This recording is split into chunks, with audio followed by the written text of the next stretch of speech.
Field Marshal Walter Model's staff car tore down the tree-lined road at 80 kilometers per hour, gravel spraying from the tires as startled Dutch civilians pressed themselves against garden walls. This is the story of how Germany's most resourceful commander turned what should have been the Allies' greatest triumph into their most costly defeat. In 9 desperate days, improvised German forces would shatter the myth of Allied invincibility and buy the Reich precious months of survival. Every decision made in these crucial hours would determine whether the war ended in 1944 or dragged into another bloody year. The first warning came at exactly 1 o'clock on the afternoon of September 17, 1944. Anti-aircraft crews stationed near the sleepy Dutch town of Ede squinted through their field glasses at the southern horizon, counting aircraft formations that seemed to stretch beyond the curve of the earth. The drone of engines grew from a distant hum to a thunderous roar that rattled windows across the Arnhem countryside. Within minutes, air raid sirens wailed through every German-occupied town from Eindhoven to the Rhine. At the Tafelberg Hotel in Oosterbeek, Model had been reviewing casualty reports from his battered Army Group B when the first Dakotas appeared overhead like storm clouds pregnant with lightning. The Field Marshal, known throughout the Wehrmacht as the Führer's fireman, for his talent at containing Allied breakthroughs, took one look at the massive formations and made a calculation that would save his life. This wasn't a strategic bombing raid. This was something far more personal. "They're coming for me," Model reportedly told his startled adjutant as the first parachutes blossomed like deadly flowers just 3 kilometers from his command post. Within moments, the 63-year-old general was fleeing in his Horch staff car, convinced that Allied intelligence had pinpointed his location and launched the largest airborne operation in history to capture or kill him personally. But Model's paranoia would prove to be Germany's salvation. While other commanders might have stayed to coordinate a methodical response, his immediate flight triggered a cascade of emergency measures that would transform what appeared to be certain German disaster into something approaching a miracle of improvisation. The irony was almost cosmic. Field Marshal Montgomery's Operation Market Garden, designed to punch through German lines like a rapier thrust to the heart, had instead awakened a sleeping tiger. As Model's car raced through the countryside, field telephones began crackling with urgent reports from every corner of occupied Holland. The intact Dutch postal and telephone system, which the Germans had carefully preserved for their own use, now became the nervous system of a defense that was forming even as thousands of Allied paratroopers descended from the autumn sky. SS Gruppenführer Wilhelm Bittrich, commanding the 2nd SS Panzer Corps, received his first report while his 9th and 10th SS Panzer divisions were refitting near Arnhem after their mauling in Normandy. These weren't the elite formations that had terrorized Europe in 1940. They were exhausted shadows of their former selves, filled with teenagers and convalescents. But they were still German panzer troops, and they still remembered how to kill. The first German staff car was stopped by a Dutch traffic policeman still on duty, as if this were any ordinary Sunday afternoon, who politely redirected the confused Wehrmacht officers around a street corner just as British paratroops began, landing in the park beyond. The surreal scene captured the entire operation's character, a carefully planned Allied assault colliding with German improvisation in a landscape where the mundane and the apocalyptic existed side by side. Within 30 minutes of the first landings, Kampfgruppe formation orders were being scribbled on the backs of requisition forms and shouted over field telephones. Training units became infantry battalions. Police became combat troops. Dutch collaborators became guides. The scattered, demoralized remnants of Model's command were crystallizing into something that had no right to exist, an effective fighting force. The smell of cordite and brick dust would soon fill Arnhem's ancient streets, but in these first crucial minutes, the battle's outcome hung on something far more prosaic than heroism or firepower. It hung on the simple fact that German field telephones worked better than Allied radios, and that a paranoid field marshal's midnight fears had trained his staff to react to the impossible as if it were merely inevitable. Imagine yourself as one of those German soldiers, staring up at the sky as history's largest airborne armada blotted out the sun above your head. If you're enjoying this deep dive into one of World War II's most overlooked perspectives, hit that like button and subscribe for more untold stories from history's greatest conflicts. I'm recording this from my studio here in London at 8 p.m. on a rainy Thursday evening, and there's nothing I love more than sharing these forgotten chapters with fellow history enthusiasts around the world. But Model's flight was only the beginning, and what happened next would prove that in war, the side that adapts fastest often wins, regardless of who has the better plan. The acrid smell of cordite mixed with freshly turned earth as SS Brigadeführer Walter crouched beside a hastily dug telephone trench, watching his scattered reconnaissance units transform into something resembling a coherent defense. The German army had spent 4 years perfecting the art of mobile warfare, but now they faced a challenge that no staff college had ever contemplated: how to stop the world's most elite airborne forces using nothing but training units, convalescents, and whatever weapons could be scrounged from depot warehouses. In the next 6 hours, the fate of the Rhine crossing and possibly the war itself would depend on whether German NCOs could remember their improvisation training from the Eastern Front. Haase commanded the 9th SS Panzer Division, Hohenstaufen, though calling it a division was almost charitable. After Normandy, his unit resembled a skeleton, with barely enough flesh to hold itself together. Most of his tanks were in workshops, his veteran NCOs were dead or wounded, and his replacement troops included boys who had been in Hitler Youth uniforms just months earlier. But Haase possessed something more valuable than equipment: the institutional memory of 4 years of desperate battles where German forces had learned to do more with less than any army in history. The first priority was blocking the road bridges into Arnhem. Within minutes of Model's frantic telephone call, Haase was sketching Kampfgruppe assignments on the back of a ration card. SS Brigade Führer Heinz Hammel's 10th SS Panzer Division would shift battalions toward Nijmegen, leaving only reconnaissance and training elements to help contain the Arnhem perimeter. Meanwhile, Haase would form Kampfgruppe Spindler, named after SS-Sturmbannführer Sepp Spindler, to create a blocking line along the Utrechtsweg and the railway embankment that cut through Arnhem like a concrete spine. The speed of German adaptation was almost supernatural. Field kitchens at Eid, that had been serving pea soup and black bread to scattered training companies, suddenly became ammunition distribution points. German infantry began scrounging Panzerfausts from depots in Apeldoorn and Deventer, with runners cycling the anti-tank weapons forward in wooden crates tied to bicycle handlebars. The image would have been comical, if not for the deadly efficiency with which these improvised supply lines began functioning. But perhaps the most remarkable transformation occurred among the ordinary German soldiers themselves. These weren't the confident warriors who had conquered Europe in 1940 and 41. Many carried only 30 rounds of ammunition for their first contact with the enemy. Some companies included barely trained Dutch SS volunteers from the Landstorm Nederland, who were rushed forward in commandeered civilian trucks and even Amsterdam trams. Yet somehow these scratch formations began moving with the precision of veteran units. The sound of MG-42 machine guns chattering at 900 to 1200 rounds per minute soon echoed through Arnhem's ancient streets. German NCOs had positioned their weapons in shattered shop fronts along the Utrechtsweg, turning the main road into a killing ground where British paratroopers would have to advance through intersecting fields of fire. Civilians later described the distinctive smell of cordite mixed with brick dust that began settling over the city like a toxic fog. The German response revealed both the Wehrmacht's greatest strength and its most dangerous weakness. The strength lay in the initiative of junior commanders who needed no detailed orders to understand their mission, delay the enemy, channel their advance, and buy time for reinforcements to arrive. A Wehrmacht Feldgendarmerie detachment immediately set up a mobile checkpoint at the Street Elizabeth's Gasthuis, stopping even ambulances to search for radio sets that might be coordinating British movements.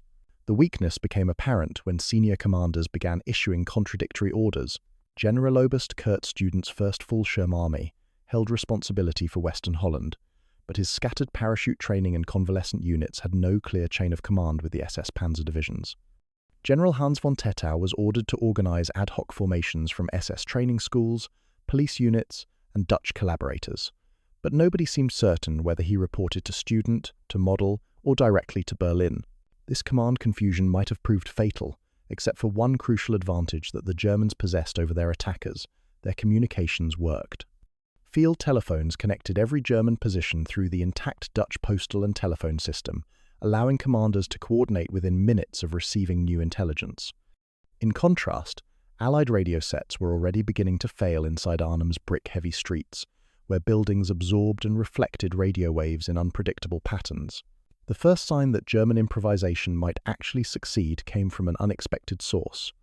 Luftwaffe, anti-aircraft units normally considered the least combat-effective troops in the German order of battle, began redeploying their 20mm and 88mm guns from Dielen airfield to cover the road approaches into Arnhem.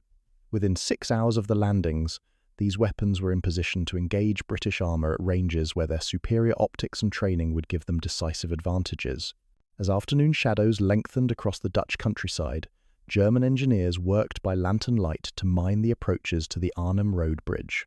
S-mines were laid in garden borders and roadside verges, where advancing infantry would naturally seek cover. The devices were designed to spring waist-high before detonating, spreading ball bearings in a lethal radius that could kill or maim everyone within 30 meters. What the British paratroopers didn't yet realize was that they were walking into a trap that was still being constructed around them. Every hour of daylight that passed without a decisive Allied breakthrough was another hour for German defences to crystallize into something approaching coherence. As darkness fell over Arnhem on September 17th, the sound of bicycle chains clicking through the gears could be heard along the hedgerows. German patrols moving through the night with an almost ghostly silence that would soon earn them a reputation for appearing wherever the British least expected them. The metallic screech of armoured car tracks on cobblestone echoed through Arnhem's empty streets at 9 o'clock on the morning of September 18th, as SS-Hauptsturmführer Viktor Gräbner prepared to stake everything on a single, desperate gamble. What happened in the next 10 minutes would demonstrate both the courage and the fatal recklessness that had defined the Waffen-SS since its creation. Gräbner's decision to charge straight across the Arnhem Bridge with his reconnaissance battalion would either break the British perimeter in one decisive blow or provide the war's most spectacular example of armoured suicide. For the German defenders, this moment represented their first real chance to seize the initiative and prove that improvised forces could still deliver knockout punches. Gräbner commanded the reconnaissance battalion of the 9th SS Panzer Division, a unit that had somehow retained most of its vehicles despite the disasters in Normandy. His force consisted of approximately 12 armoured cars, half-tracks, and improvised gun carriers, not enough to win a conventional battle, but perhaps sufficient for the kind of lightning stroke that German forces had perfected in the early years of the war. The plan was audaciously simple. Punch through the British positions at the north end of the bridge, link up with German forces on the south side, and cut the British 1st Airborne Division in half before they could consolidate their bridgehead. The night before the attack, German medics had worked in the cellars of commandeered buildings, using candlelight to perform surgery, while the smell of ether mixed with plaster dust from artillery strikes above. Boiling water from civilian kettles served to sterilize instruments in conditions that would have horrified peacetime doctors. These scenes of improvised medical care revealed the desperate resource situation facing German forces, yet somehow, the wounded kept returning to their units, with bandages made from torn bedsheets and morphine substitutes that barely dulled the pain. German NCOs had spent the hours before dawn requisitioning civilian maps from Arnhem's bookstores, marking Michelin and ANWB road atlases with grease pencils to show likely drop zones and British defensive positions. The irony was bitter. The Wehrmacht's most professional army was reduced to navigation aids designed for Sunday drivers and holiday tourists. Yet these improvised intelligence materials would prove more accurate than many official military maps, because they showed every lane, footpath, and garden wall that infantry could use for cover. As morning mist rose from the Rhine, field kitchens at Eid served the last hot meal that many German soldiers would ever eat: pea soup and black bread distributed to the scratch Kampfgruppen that were preparing for what everyone understood might be a suicide mission. Some soldiers carried only 30 rounds of ammunition, barely enough for 10 minutes of sustained combat, because supply lines were still being improvised from whatever materials could be found in scattered depots. The peculiar nature of the battle was evident in the most mundane details. Wehrmacht postal units had been pressed into service, hauling ammunition in mail sacks, with Dutch postmen helping to unload wooden crates, stamped Patronen 7.9 2mm. German signals officers discovered they could tap into live civilian telephone lines and overhear English voices, British officers using Dutch phone exchanges to coordinate with their scattered units, apparently unaware that every conversation was being monitored by their enemies. Then came the sound that would haunt British survivors for decades, the roar of German engines accelerating toward the bridge in what amounted to a mechanized cavalry charge. Gräbner's armoured cars burst from the tree-lined streets north of the Rhine and raced across the span at maximum speed, machine guns blazing as they attempted to overwhelm British anti-tank positions through sheer audacity and firepower. For perhaps 90 seconds it seemed the charge might succeed. German armoured cars reached the midpoint of the bridge, their guns firing into British positions that had been hastily established in surrounding buildings. The metallic clang of bullets striking armour mixed with the deeper boom of British anti-tank weapons as both sides realized that the next few minutes would determine whether Market Garden succeeded or failed in its most crucial objective. But British paratroopers had not survived the drop into Arnhem to be intimidated by a handful of armoured cars, no matter how boldly they attacked. Anti-tank weapons began finding their targets with devastating accuracy. Within minutes, at least 12 German vehicles were burning hulks scattered across the bridge span, their ammunition cooking off in secondary explosions that sent showers of sparks into the Rhine below. The failure of Gräbner's charge marked more than a tactical defeat. It represented the moment when German commanders realized that courage and initiative alone would not be sufficient to break the Allied bridgehead. From this point forward, the battle would become a grinding contest of attrition, where German advantages in local knowledge and defensive positioning would have to substitute for the kind of overwhelming force that had once made the Wehrmacht invincible. As smoke from the burning vehicles drifted across the Arnhem Bridge, German stretcher-bearers wearing Red Cross armbands cut from bed linen began the grim work of collecting casualties from what had become a mechanical graveyard. The message was clear. If the Germans were going to win this battle, they would have to do it the hard way. The ticking of bicycle freewheels gave away German patrol positions in the darkness, as SS troops ghosted through hedgerows, where the smell of chain oil mixed with the acrid bite of cordite that now hung permanently over Arnhem's ancient streets. The battle had devolved into something that neither army had trained for, a medieval siege fought with 20th century weapons in a city where every house became a fortress and every garden wall concealed a potential killing ground. For the German defenders, this urban nightmare represented both their greatest challenge and their most promising opportunity. British paratroopers might excel at rapid advances across open terrain, but in the claustrophobic maze of Arnhem's residential districts, local knowledge and defensive positioning could neutralize even the world's most elite infantry. SS-Sturmführer Sepp Spindler had transformed the Utrecht Seeweg into a masterpiece of improvised destruction.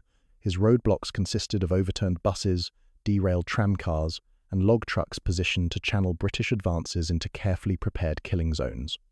Each obstacle forced the 1st Airborne Division into house-to-house fighting, where German machine gunners could engage at point-blank range from concealed positions in shattered shop fronts and cellar windows. The psychological impact of this urban warfare was devastating for both sides. British paratroopers found themselves fighting an enemy they could rarely see, advancing from room to room through buildings where German grenades might roll across a child's dollhouse before detonating in showers of glass and splinters. Civilians trapped in the battle zone reported the surreal horror of combat spilling into domestic spaces where family photographs still hung on walls pockmarked by machine gun fire. German Panzerjäger teams had perfected the deadly art of urban anti-tank combat, using Panzerfausts at ranges of 30 to 60 meters against British carriers struggling through Oosterbeek's narrow lanes. The weapons were devastatingly effective in confined spaces, where blast damage could be channeled by surrounding buildings to create killing zones far larger than their designers had intended. Brick blast scars from these encounters remained visible on building walls for days after the fighting moved elsewhere. The improvisational genius of German logistics revealed itself in the most unexpected ways. A railway engine at Arnhem Yard was fired up as an improvised smoke generator, billowing black clouds across the bridge spanned for several hours to conceal German troop movements from British snipers.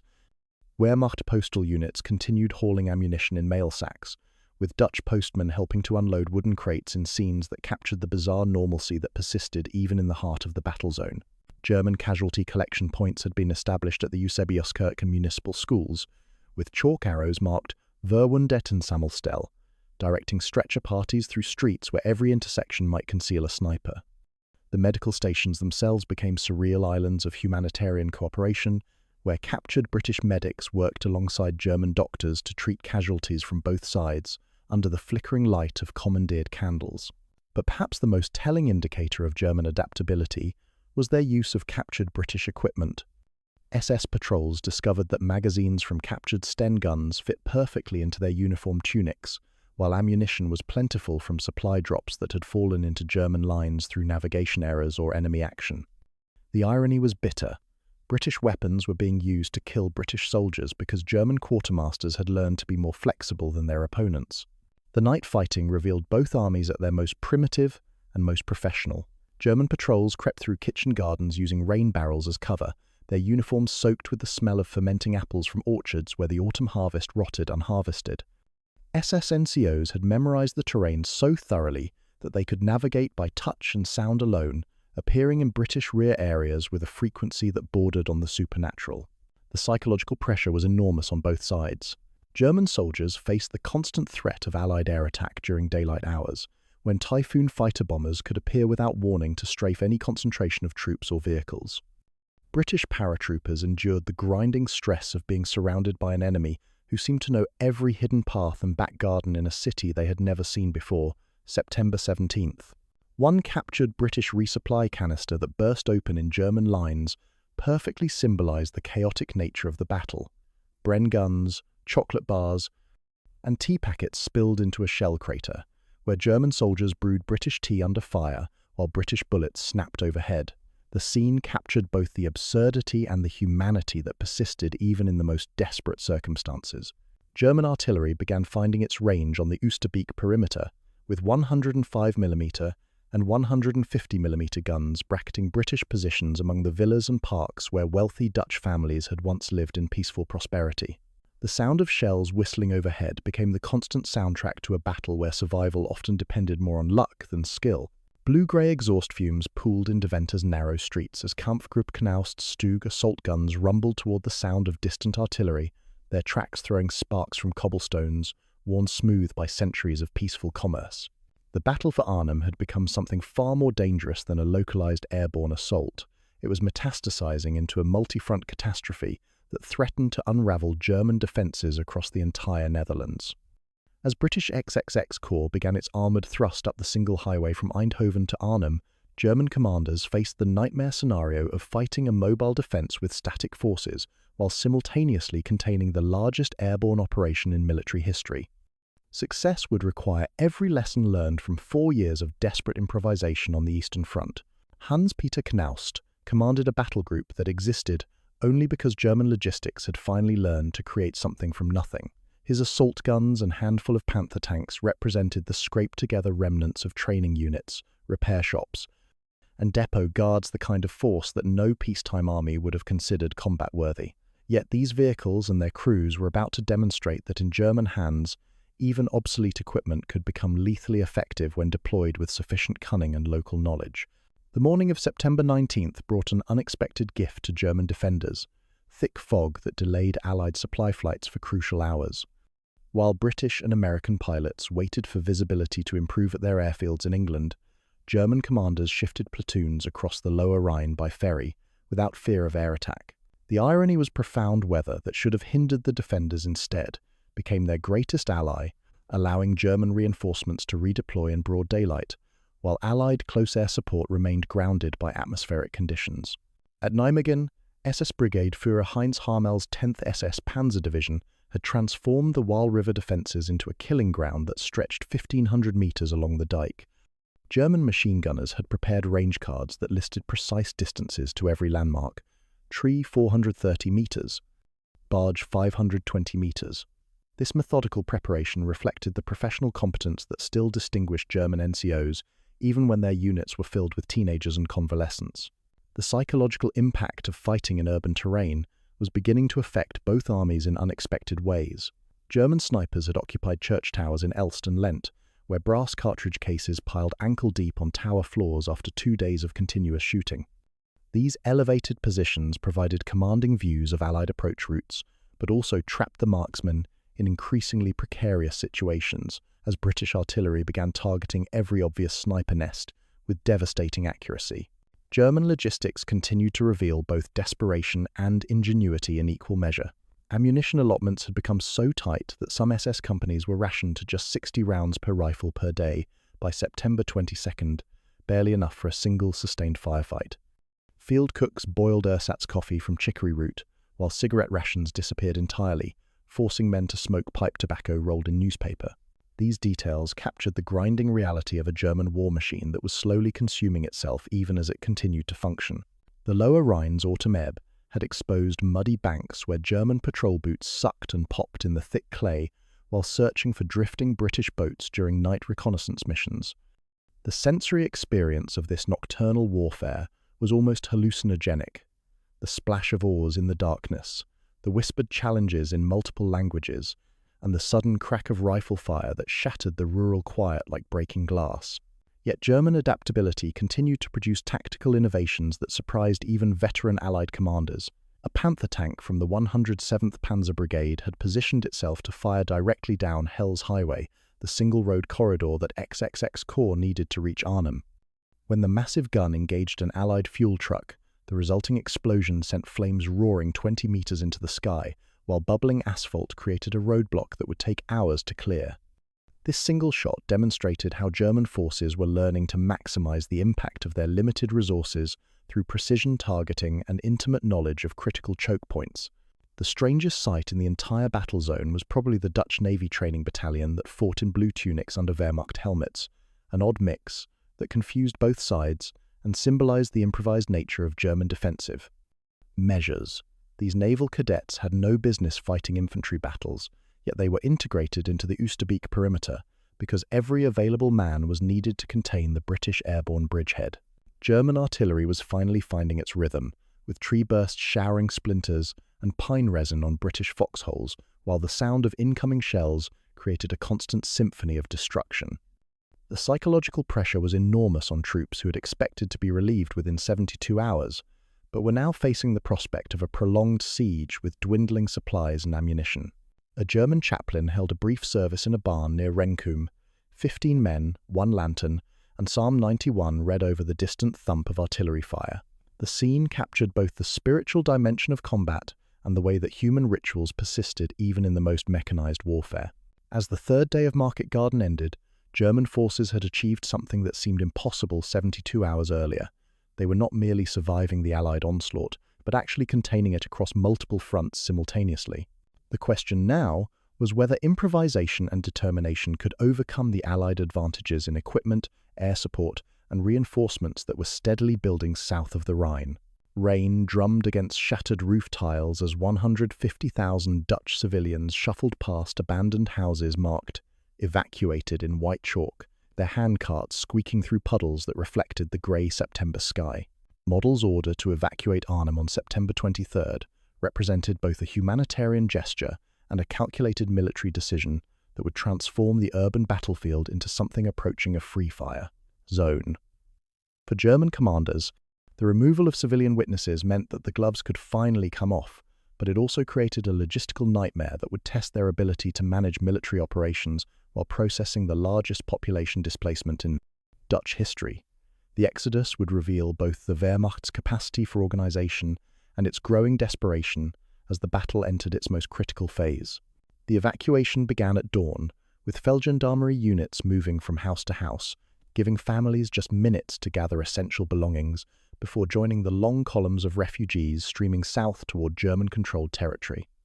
The speed was deliberately harsh. German commanders needed to clear civilian areas before the fighting intensified, but they also understood that prolonged exposure to artillery fire would create casualties that would overwhelm their already strained medical services.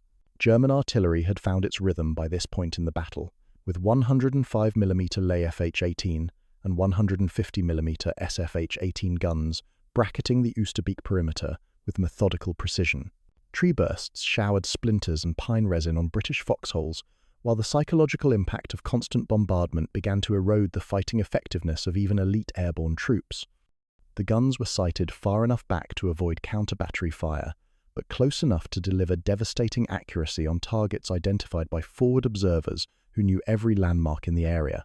The human cost of the urban fighting was becoming apparent in German casualty collection points, where one school blackboard listed 37 blood transfusions in white chalk by September 21st. German medics worked with captured British supplies when their own ran short, creating an ad hoc medical cooperation that transcended national boundaries even as the killing continued just meters away. SS reports noted the remarkable bravery of British medics at the street. Elizabeth's hospital, with several being allowed to remain with wounded German prisoners in a gesture that revealed the persistence of professional respect even in the most bitter fighting. The night fighting had evolved into something that resembled medieval warfare, more than modern combat. German mortarmen had learned to sight by sound in the fog, timing 60mm bursts to coincide with Allied engine revs while powder smoke and wet leaf smell hung over orchards, where the autumn harvest rotted unharvested. Fallschirmjäger platoons crept through kitchen gardens using rain barrels as cover, their movements guided by an intimate knowledge of terrain that British paratroopers could never hope to match. German logistics continued to demonstrate both resourcefulness and desperation in equal measure. Wehrmacht horses clattered on cobblestones, hauling 105mm shells through streets, where farriers shod them in courtyards, while Stukas remained conspicuously absent from skies dominated by Allied fighter bombers. The contrast captured the essential paradox of the German war effort in 1944, tactical competence undermined by strategic impossibility. The psychological warfare was becoming as important as the physical combat. German leaflets promised kameradschaftliche Behandlung, decent treatment to British POWs, while interrogations at the Hotel Hartenstein Annex recorded persistent British insistence that they were just 72 hours from relief by XXX Corps. German officers began to doubt whether the British armour would ever reach Arnhem in time to affect the battle's outcome, but they kept these sceptical assessments to themselves while continuing to prepare for the worst-case scenario. The most surreal sight in the entire battle zone was probably a captured British jeep being used by an SS courier to deliver orders, the Union Jack still painted on the bonnet under layers of road dust. The vehicle symbolized both German adaptability and the increasingly improvised nature of military operations, where equipment shortages forced commanders to use whatever transportation they could capture or commandeer. POW processing had become a major logistical challenge, with over 1,500 British airborne troops being moved through makeshift cages that stretched German guard capabilities to the breaking point. The sheer number of prisoners created security problems that German commanders had not anticipated, while also providing valuable intelligence about British intentions and capabilities. Many captured paratroopers seemed genuinely surprised that German resistance had proven so effective, suggesting that Allied intelligence had seriously underestimated the Wehrmacht's capacity for improvisation. Civilian looting followed the evacuations, despite Feldgendarmerie posting Plündern verboten notices with threats of summary punishment for violators. Historians continue to debate how strictly these warnings were enforced, but the mere existence of organized looting revealed the breakdown of normal military discipline that occurred when armies were forced to live off the land for extended periods. German medical trains had begun evacuating wounded via Zutphen by September 24th, with straw-lined wagons that reeked of iodine, sweat, and damp wool, creating a procession of suffering that stretched for kilometers through the Dutch countryside. The scenes revealed both the human cost of the fighting and the German army's continuing ability to maintain medical evacuation procedures even under the most challenging circumstances. As the 6th day of Market Garden drew to a close, German forces had achieved something that seemed impossible when the first Allied parachutes opened over Arnhem. They were not just containing the airborne assault, but actually winning the battle of attrition that would determine the operation's ultimate outcome. The question now was whether the British 1st Airborne Division would break before German ammunition and reinforcements ran out completely. Abandoned stretchers and blood-soaked medical smocks lay scattered in the morning mist as German patrols crept through the Oosterbeek perimeter at dawn on September 26th, discovering that their most dangerous enemy had simply vanished into the darkness. Operation Berlin, the British 1st Airborne Division's nighttime evacuation across the Lower Rhine, represented both a tactical masterpiece and a strategic admission that Market Garden had failed in its most crucial objective. For German commanders, the discovery that over 2,000 elite paratroopers had escaped under their noses was simultaneously a relief and a professional embarrassment. After 9 days of the most intensive urban combat since Stalingrad, the silence that settled over Arnhem felt almost supernatural to soldiers who had grown accustomed to the constant crack of sniper fire and the whistle of incoming mortar rounds. The evacuation had been conducted with a stealth that bordered on the impossible. British engineers had muffled the oars of their assault boats with strips torn from battle dress uniforms, while German sentries just meters away remained oblivious to the stream of wounded and exhausted paratroopers being ferried across the Rhine under cover of artillery bombardments designed to mask the sound of boat engines. The operation revealed both the tactical excellence that had made British airborne forces legendary and the fundamental impossibility of their strategic situation. German sappers conducting post-battle searches recovered over 150 intact, Allied supply canisters scattered around the Oosterbeek perimeter, containers filled with radios, medical supplies, and ammunition that the British had never been able to reach through 9 days of increasingly desperate fighting. Each canister represented a small tragedy of logistics. Supplies dropped with precision, but landing in areas controlled by an enemy who understood the terrain better than the men they were intended to support. The human dimension of the German victory was evident in the most mundane details. SS reports noted with professional respect the remarkable bravery of British medics who had remained with wounded German prisoners even as their own units evacuated across the Rhine. Several of these medical personnel were allowed to continue treating casualties from both sides, a gesture that revealed the persistence of military courtesy, even in the most brutal circumstances. The technology gap that had plagued German forces throughout the battle became apparent in the aftermath. German field radios the Torn, Fu, D2 sets that had served adequately in open terrain had proven almost useless in Arnhem's brick-heavy streets where buildings absorbed and reflected radio waves in unpredictable patterns. Runners and dispatch cyclists had proved more reliable than wireless communications, forcing German commanders to fight a 20th-century battle using 19th-century command methods. The environmental factors that had shaped the entire operation became clear as morning light revealed the battlefield's geography. The flat polder landscape and protective dikes had channeled Allied advances into predictable corridors, while flooded meadows near the Wall had turned potential flanking routes into mirror-bright kill zones visible from kilometers away. German defenders had used terrain features that Dutch engineers had created for flood control to create military advantages that no staff college could have predicted. The final tally of German success was evident in the truck convoys that began moving toward rear area prisoner camps on September 26th. German claims of capturing over 8,000 British airborne troops filled 40 truckloads by week's end, a number that represented the virtual destruction of one of the war's most elite military formations. The psychological impact on German morale was enormous, proving that improvised defences could still defeat the world's most professional armies when supported by determination and local knowledge. But perhaps the most revealing moment of the entire battle occurred during a brief lull in the fighting, when a German accordionist reportedly played Lili Marleen in a looted cafe near the Arnhem Bridge. Witnesses from both sides claimed that the haunting melody caused British and German soldiers to pause their shooting, listening through the rubble to a song that had become the unofficial anthem of every army in Europe. The moment captured both the humanity that persisted even in mechanized warfare and the cultural connections that transcended national boundaries. Model's headquarters began issuing victory proclamations that presented Arnhem as der Sieg der Improvisation, the victory of improvisation. Propaganda emphasized how scattered training units and ad hoc formations had defeated the largest airborne operation in military history, proving that German tactical excellence could still overcome Allied material superiority when properly employed. Iron Crosses were awarded to unit leaders who had demonstrated exceptional initiative during the most critical phases of the battle. The Rhine line had held. German commanders claimed that Market Garden's failure had bought the Reich several months of survival time, though fuel shortages and manpower losses continued to worsen throughout the autumn. The strategic impact was undeniable.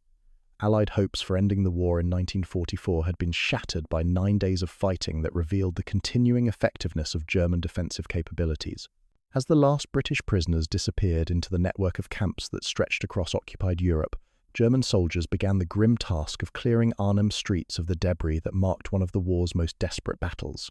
But victory had come at a price that would soon become apparent to commanders who understood that Germany could not afford many more defensive triumphs of this magnitude. Lice powder, dusted into uniform collars, mixed with the bitter taste of smoke that lingered in every mouth as exhausted German soldiers slept in doorways with boots on and rifles across their knees, rain tapping against their helmets like a funeral drum. The silence that settled over Arnhem in late September 1944 was more unsettling than the battle that had preceded it. For 9 days, German forces had achieved something that military theorists would study for decades: the defeat of a perfectly planned Allied operation through nothing more sophisticated than improvisation, local knowledge, and the kind of stubborn tactical competence that had kept the Wehrmacht fighting long past any rational hope of victory. But as the last British prisoners disappeared into the network of camps that stretched across occupied Europe, German commanders began to confront an uncomfortable truth about their triumph. They could not afford many more victories of this magnitude. The human cost was evident in every unit that had participated in the defense. The 9th SS Panzer Division reported over 1,300 casualties by September 25th, while total German losses around Arnhem and Nijmegen were estimated between 3,000 and 6,500 men, figures that historians continue to debate, but that represent an irreplaceable hemorrhage of experienced NCOs and junior officers. These were not the expendable conscripts who filled German infantry divisions in 1944, but the professional soldiers whose tactical expertise had made the improvised defense possible. German fatigue was visible in the most mundane details. Black stubble covered hollow-eyed faces of men who had not slept properly in over a week, while many soldiers collapsed on church pews during brief lulls in the fighting, simply because exhaustion had overwhelmed their ability to remain conscious. The institutional memory that had enabled such effective resistance was literally dying of attrition, one veteran at a time, in battles that Germany could win tactically but never afford strategically. The aftermath revealed both the scope of German success and the limitations of their defensive capabilities. When Dutch civilians began returning to Arnhem in October, they found homes pillaged and livestock slaughtered, evidence that German foragers had been reduced to boiling bicycle tires to soften leather for equipment repairs. The images captured the essential paradox of the German war effort: tactical brilliance undermined by logistical desperation that grew worse with each passing month. Yet in the immediate euphoria of victory, such concerns seemed academic. German soldiers traded badges and cigarettes in rituals of survival and camaraderie that transcended unit boundaries. One SS man reportedly swapped a cuff title for a British commando knife as a grim souvenir, a transaction that symbolized both the respect that professional soldiers maintained for worthy opponents and the morbid humor that sustained men, through experiences that would have broken civilian minds. The environmental legacy of the battle would persist for years.